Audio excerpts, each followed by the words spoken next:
میں ان تمام پاکستانی صحافیوں بالخصوص ریاستی ایجنٹ جو ہمارے بلوچوں کے لیے نفرت اور بغض رکھتے ہیں ان سب سے کہنا چاہتی ہوں کہ وہ ہمارے کیمپ اور احتجاج میں آنے کی زحمت نہ کریں۔ اس 3 دن میں ہم نے اسلام آباد میں چند اچھے اور مخلص صحافیوں کے علاوہ اپنے لیے پاکستانی صحافیوں اور صحافیوں کی شکل میں ریاستی ایجنٹ دیکھے۔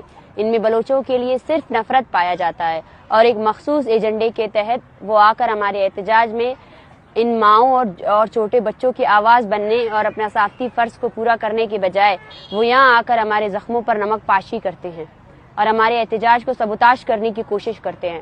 ہم اس نفرت اور بغض کو کبھی نہیں بھولیں گے۔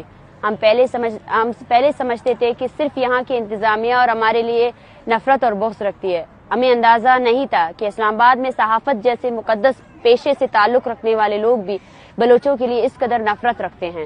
ہم اس رویے اور اس نفرت کو زندگی بھر یاد رکھیں گے اور بلوچستان میں واپس جا کر اپنے لوگوں کو آپ کی نفرت اور رویے سے آگاہ کریں گے۔ اور ایک بات ہمیں اس بات کی بالکل بھی افسوس نہیں ہو رہی ہے کہ آپ لوگ بلوچوں کے ساتھ کس طرح کی نفرت کے ساتھ پیش آ رہے ہو اور کس قدر بغض رکھتے ہو، بلکہ ہمیں خوشی ہو رہی ہے کہ آپ لوگوں اپنے حقیقی چہرہ دنیا کو دکھا رہے ہو اور دنیا آپ کی اصلیت سے واقف ہو رہی ہے۔